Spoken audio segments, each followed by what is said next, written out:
संसार के छोड़ने में ही मन नहीं छूटता है। मन संसार का मूल है, संसार मन का मूल नहीं। संसार छोड़ना हो तो फूल पत्ते तोड़ने जैसा है, और जड़ें तो इससे नष्ट नहीं होती है। हां, जड़ें उखाड़ फेंक देने पर निश्चय ही संसार वृक्ष अपने आप सूख जाता है। मन है जड़ संसार की, इसलिए मन से मुक्ति ही वास्तविक संन्यास है। भगवान के जातियावन नामक बिहार में विहरते समय की घटना है। कुछ भिक्षु भिक्षा पात्रों को सुंदर बनाने या वस्त्रों पर नाना बेल बूटे निकालने या नाना प्रकार की पादुकाएं रचने, उन पर पच्चीकारी करने या इसी तरह के कामों में संलग्न रहते थे। उन्हें ध्यान भावना का समय ही नहीं था, और समय भी हो तो ध्यान का तो वे जैसे विस्मरण ही कर बैठे थे। इस बात की खबर भगवान को मिली। उन्होंने उन भिक्षुओं को खूब डांटा। वे उन्हें डांटते समय अति कठोर थे। वह करुणा का ही रूप है। गुरु का प्रयोजन ही यही है कि वह चेताए, फिर चेताए और फिर चेताए। उन्होंने उन भिक्षुओं से कहा, किस लिए आए हो और क्या कर रहे हो? आए थे हरि भजन को ओटन लगे कपास। क्या इसीलिए भिक्षु जीवन स्वीकार किया था? सुंदर पादुकाएं बनाने के लिए, वस्त्रों पर बेलबूटे काटने के लिए? फिर संसार में ही क्या बुराई थी? मन के जाल को समझो भिक्षुओं, मन के सूक्ष्म खेल समझो भिक्षुओं। एक पल को भी लक्ष्य को विस्मृत मत करो। सोते जागते उठते बैठते होश रखो भिक्षुओं, तो ही समय पाकर अनुकूल ऋतु में निर्वाण की फसल काट सकोगे। ध्यान नहीं बोया तो निर्वाण की फसल भी हाथ लगने वाली नहीं है। फिर पछताओगे, और फिर पछताए होत का, जब चिड़िया चुग गई खेत। अभी समय, अभी कुछ कर लो। और तब उन्होंने ये गाथाएं कही। यम ही किंचम तदप विध्रम अकिंचम पन कैरति उन्नलानम पमत्तानम तेसम बढ़ंती आसवा। जो करने योग्य है उसको तो छोड़ देता है, लेकिन जो न करने योग्य है उसे करता है। ऐसे उमड़ते मलों वाले प्रमादियों के आश्रव बढ़ते। एसंच सुस्मारद्धा निंचम काय गता सती अकिंचन्ते न सेवंती किंचे सातस्य कारिनो सतानम संपजाननम अत्थम गच्छन्ति आसवा। जिन्हों नित्य कायगता स्मृति उपस्थित रहती है, वे अकर्तव्य को नहीं करते और कर्तव्य से कभी नहीं चूकते हैं। उन स्मृतिवान और संप्रज्ञावान पुरुषों के आश्रव अस्त हो जाते। ऐसा निरंतर होता है। तुम बाहर के रूप तो बदल लेते हो, लेकिन भीतर की वृत्ति नहीं बदलती। बाहर के ढंग बदलना तो बहुत आसान है, असली बात तो भीतर के ढंग बदलने की। इसका यह भी अर्थ नहीं कि बाहर के ढंग मत बदलो। बाहर के ढंग इसलिए बदलो ताकि भीतर के ढंग बदलने में सहारा मिले। लेकिन भूल के भी ये मत समझना कि बाहर का ढंग बदल लिया तो भीतर के ढंग अपने आप बदल गए। अब कोई भिक्षु होंगे, संन्यास्त हो गए। जब संन्यास्त न हुए होंगे तो सुंदर वस्त्र पहनते होंगे, पोशाक पहनते होंगे, कीमती जूते पहनते होंगे, रास्तों पर अकड़ के चलते होंगे, इत्र खुशबुआं अपने वस्त्रों पर छिड़कते होंगे, मोहक सुंदर होने की चेष्टा करते होंगे। संन्यास्त हो गए, लेकिन अब भी चेष्टा जारी है, नए ढंग से जारी। अब कुछ और नहीं है उनके पास, भिक्षा पात्र है तो भिक्षा पात्र में ही खुदाई कर करके उसे सुंदर बना रहे, उसमें ही कंकड़ पत्थर लगा के सुंदर बना रहे हैं। अब कुछ नहीं है, लकड़ी की पादुकाएं हैं तो उन पादुकाओं को भी सुंदर बनाने की चेष्टा में लगे। अब कुछ बचे नहीं, 3 चीवर हैं, 3 वस्त्र हैं, मगर उन पर भी कसीदा तो किया ही जा सकता है, उनको भी सुंदर तो बनाया ही जा सकता है। वो पुराना मन अभी भी पीछा कर रहा है। इससे फर्क नहीं पड़ता तुम सोने चांदी के आभूषण पहनो या जाके जंगल के पत्तों के आभूषण बना लो और उनको पहन लो, इससे कोई फर्क नहीं पड़ता। आभूषण पहनने की आकांक्षा वाला मन तो वही का वही है। मैं मोहक दिखूं, ये वासना क्यों पैदा होती? ये इसलिए पैदा होती कि कोई मुझे मोहक जाने, कोई मुझ में आकर्षित हो, कोई मुझ में आसक्त हो, कोई मुझे पाने योग्य, चाहने योग्य माने, तो इसका अर्थ साफ है कि तुम किसी को पाने में लगे हो, तुम किसी को अपने में उलझाने में लगे हो। संसार में तो ठीक है कि तुम बन संवर के निकलते हो रास्ते पर, लेकिन भिक्षु बन संवर के निकले तो फिर बात गलत हो गई। बात इसलिए गलत हो गई कि भिक्षु होने का अर्थ ही यही था कि अब मुझे और आसक्ति के जाल नहीं फैलाने, बहुत हो चुका। मैंने देख लिया कि आसक्ति से सिवाय दुख के कुछ भी नहीं मिलता है, तो अब मुझ में कोई आसक्त हो इसका मैं कोई योजना ना करूंगा। मुझे लोग देखें इसकी चेष्टा ना करूंगा। मैं ऐसे निकल जाऊंगा जैसे निकला ही नहीं, कोई मुझे देखे ना, कोई मुझ में उत्सुक ना हो, मैं चुपचाप ऐसे निकल जाऊंगा जैसे था ही नहीं। ऐसे चुपचाप जीने जो लगता है वही सन्यासी है। दूसरा मुझे पकड़े, दूसरा मुझे समझे मूल्यवान, दूसरा मुझ में उत्सुक हो, दूसरा मुझसे सम्मोहित हो, इसके पीछे वासना ही छिपी है ताकि मैं दूसरे का भोग कर सकूं। लोग बड़ी उल्टी वासनाओं से भरे। स्त्रियां घर में बैठी रहती हैं, भूत प्रेत बनी, घर से बाहर जाती हैं, खूब सच समझ जाती, फिर जवान हो जाती। 100% सौंदर्य में 90% तो प्रसाधन से होता है, 10% शायद स्वाभाविक होता हो, और वो जो 10% स्वाभाविक होता है उसको 90% की जरूरत भी नहीं होती। 90% की जरूरत तो वो जो 10% भी नहीं होता उसी को छिपाने के लिए होती। कुरूप व्यक्ति ज्यादा सजता संवरता है, कुरूप स्त्री ज्यादा आभूषणों में रस लेती। परिपूरक करना होता है, जो सौंदर्य से नहीं पूरा हो रहा उसे किसी और चीज से पूरा कर देना। चेहरा तो सुंदर नहीं है तो बालों की शैली बदली जा सकती है, नाक तो बहुत सुंदर नहीं है तो हीरे की नथ पहनी जा सकती। नाक ना दिखाई पड़ेगी, फिर जब दूसरा आदमी देखेगा तो उसे हीरा चमकता हुआ दिखाई पड़ेगा, और हीरे की ओट में नाक सुंदर हो जाएगी। जैसे ही स्त्रियां बाहर निकलती खूब सच समझ जाती हैं, वही पुरुष भी करते हैं। फिर अगर कोई धक्का मार दे स्त्री को, या कंकड़ फेंक दे, या एक फिल्मी गाना गा दे, तो वो नाराज होती, और आयोजन यही करके निकली। इसको मैं कहता हूं विरोधाभासी चित्त की दशा। मैं एक विश्वविद्यालय में शिक्षक था। एक दिन बैठा था प्रिंसिपल के कमरे में, कुछ बात करता था कि एक युवती आई और उसने शिकायत की कि किसी ने उसे कंकड़ मार दिया। मैं बैठा था तो प्रिंसिपल ने मुझसे कहा कि अब आप ही बताइए क्या करें, ये रोज का उपद्रव है। मैंने उस लड़की की तरफ देखा, मैंने कहा कंकड़ कितना बड़ा था? उसने कहा जरा सा था। मैंने कहा उसने जरा सा मारा, यही आश्चर्य है, तुझे बड़ी चट्टान मारनी थी, तू इतनी सच संवर के आई है, उसने कंकड़ मारा, ये बात जचती नहीं ठीक। इतने सच संवर के विश्वविद्यालय आने की जरूरत क्या थी? यहां कोई सौंदर्य प्रतियोगिता हो रही? इतने चुस्त कपड़े पहनकर, इतने आभूषण लाद कर, इतने बालों को संवार कर यहां तू पढ़ने आई या किसी बाजार में?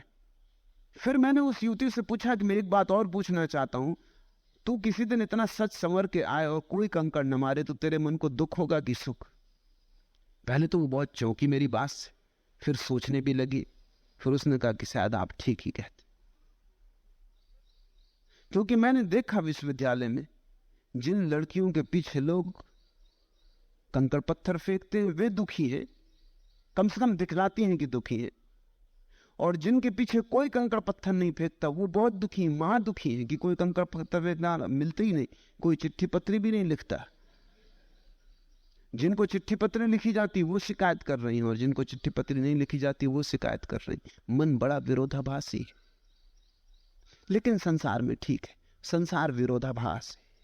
वहां हम कुछ चाहते हैं, कुछ दिखलाते हैं, कुछ दिखलाते हैं, कुछ और चाहते हैं। अगर तुम अपने मन को देखोगे तो तुम बड़े चकित हो जाओगे कि तुमने कैसे सूक्ष्म जाल बना रखे हैं। तुम निकलते इस ढंग से हो कि प्रत्येक व्यक्ति तुम में कामातुर हो जाए, और अगर कोई कामातुर हो जाए तो तुम नाराज होते हो, आयोजन उसी का करते हो। फिर जब सफलता मिल जाए तब तुम बड़े बेचैन होते हो, और सफलता करने के लिए घर से बड़ी व्यवस्था करके निकले थे। अगर कोई ना देखे तुम्हें रास्ते से तुम अपना सारा सौंदर्य प्रसाधन करके निकल गए हो, किसी ने भी नजर न डाली, तो भी तुम उदास घर आओगे कि बात क्या है, मामला क्या है, लोग क्या मुझ में उत्सुक ही नहीं रहे। दूसरे की उत्सुकता अहंकार का पोषण। तुम्हें अच्छा लगता जब दूसरे लोग उत्सुक होते, तुम मूल्यवान मालूम होते।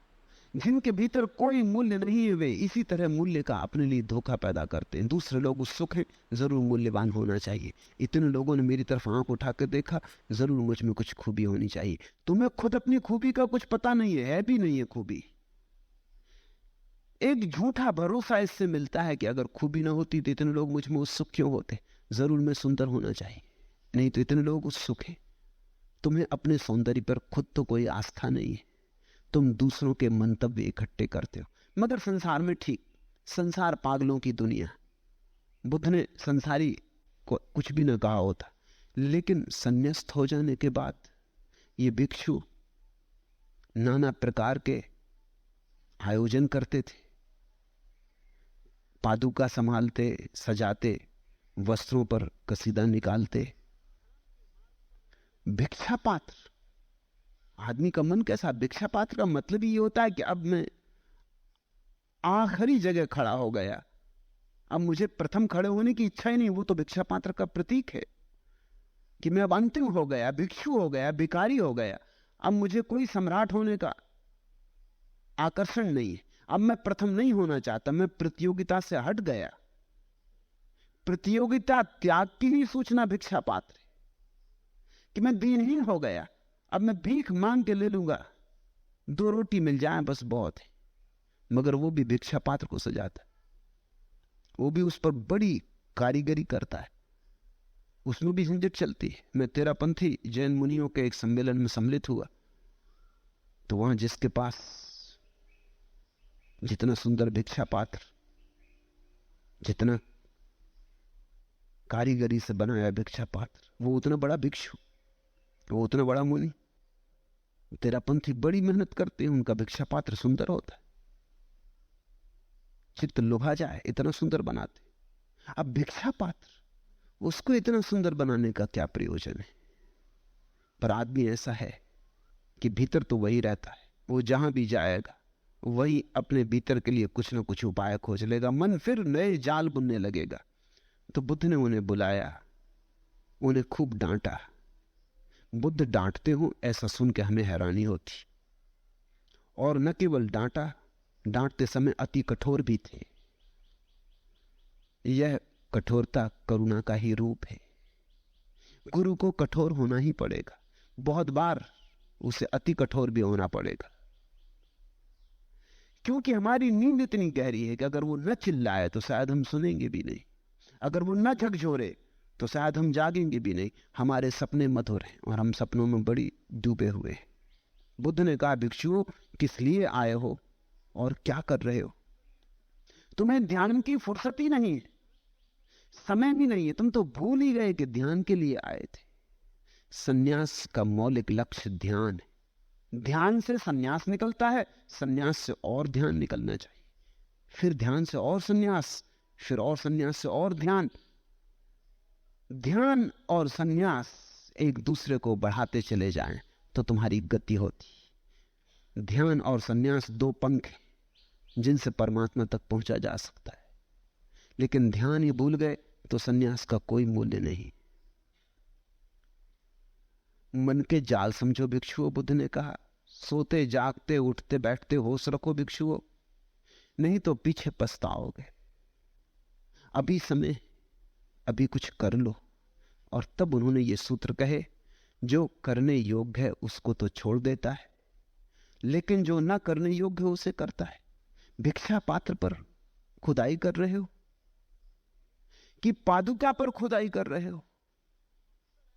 तुम्हें वो से क्या कर रहे हो? ये सारा समय व्यर्थ गया। पादुका यहीं पड़ी रह जाएगी, भिक्षा पात्र यहीं पड़े रह जाएंगे। जैसे महल पड़े रह जाएंगे वैसी झोपड़ियां भी पड़ी रह जाएंगी, सब यहीं पड़ा रह जाएगा। कुछ ऐसा कमाओ जो मौत के पार तुम्हारे साथ जा सके, वही करने योग्य है जो मौत के पार साथ जा सके। जो उसे तो करता जो व्यर्थ था और उसे छोड़ देता जो सार्थक था, ऐसे उमड़ते मलों वाले प्रमादियों के आश्रय बढ़ते हैं। इससे तो संसार और बड़ा होगा, इससे संसार छोटा नहीं होगा। जिन्हें नित्य कायगता स्मृति उपस्थित रहती, अपने शरीर का बोध रखो। कायगता स्मृति बुद्ध के ध्यान का प्रथम चरण है। इसका अर्थ होता है ये शरीर सुंदर है ही नहीं, लाख उपाय करो तो भी सुंदर ना हो सकेगा, सब धोखा है। बुद्ध ने 32 कुरूपताएं शरीर में गिनाई है। इन 32 कुरूपताओं का स्मरण रखने का नाम कायगता स्मृति है। पहली तो बात, ये शरीर मरेगा, इस शरीर में मौत लगेगी। ये पैदा ही बड़ी गंदगी से हुआ है। मां के गर्भ में तुम कहां थे तुम्हें पता है? मलमूत्र से घिरे पड़े थे। उसी मलमूत्र में 9 महीने बड़े हुए। उसी मलमूत्र से तुम्हारा शरीर धीरे धीरे निर्मित हुआ। फिर बुद्ध कहते हैं कि अपने शरीर में इन विषयों की स्मृति रखे। केस, रोम, नख, दांत, त्वक, मांस, स्नायु, अस्थि, अस्थिमज्जा, यकृत, क्लोमक, प्लीहा, फुफ्फस, आंत, उदरस्थ, मल, मूत्र, पित्त, कफ, रक्त, पसीना, चर्बी, लार आदि, इन सब चीजों से भरा हुआ ये शरीर है। इसमें सौंदर्य हो कैसे सकता है? सौंदर्य तो सिर्फ चेतना का होता है। देह तो मलमूत्र का घर है, देह तो धोखा है। देह के धोखे में मत पड़ना, बुद्ध कहते। इस बात को स्मरण रखना कि इसको तुम कितने ही इत्र से छिड़को इस पर तो भी इसकी दुर्गंध नहीं जाती, और तुम इसे कितने ही सुंदर वस्त्रों में ढांको तो भी इसका असौंदर्य नहीं ढकता है, और तुम चाहे कितने ही सोने के आभूषण पहनो, हीरे जवाहरात सजाओ, तो भी तुम्हारे भीतर की मांस मज्जा वैसी की वैसी है। जिस दिन चेतना का पक्षी उड़ जाएगा, तुम्हारी देह को कोई 2 पैसे में खरीदने को राजी ना होगा। जल्दी से लोग ले जाएंगे, मरकट पे जलाएंगे, जल्दी समाप्त करेंगे। घड़ी 2 घड़ी रुक जाएगी देह तो बदबू आएगी। ये तो रोज नहाओ धो साफ करो, तब किसी तरह तुम बदबू को छुपा पाते हो, लेकिन बदबू बह रही। बुद्ध कहते हैं शरीर तो कुरूप है, सौंदर्य तो चेतना का होता है, और सौंदर्य चेतना का जानना हो तो ध्यान मार्ग है, और शरीर का सौंदर्य मानना हो तो ध्यान को भूल जाना मार्ग है। ध्यान करना ही मत कभी, नहीं तो शरीर का असौंदर्य पता चलेगा। तुम्हें पता चलेगा इस शरीर में यही सब तो भरा है, इसमें और तो कुछ भी नहीं है। कभी जाके अस्पताल में टंगे अस्थि पंजर को देखा ना, कभी जाके किसी मुर्दे का पोस्टमार्टम होता हो तो जरूर देखा ना, देखने योग्य है। उससे तुम्हें थोड़ी अपनी स्मृति आएगी कि तुम्हारी हालत क्या है। किसी मुर्दे का पेट कटा हुआ देख लेना, तब तुम्हें समझ में आएगा कि कितना मलमूत्र भरे हुए हम चल रहे हैं। ये हमारे शरीर की स्थिति है। बुद्ध कहते हैं इस स्थिति का बोध रखो। ये बोध रहे तो धीरे धीरे शरीर से तादात्म्य टूट जाता है, और तुम उसकी तलाश में लग जाते हो जो शरीर के भीतर छिपा है, जो परम सुंदर है।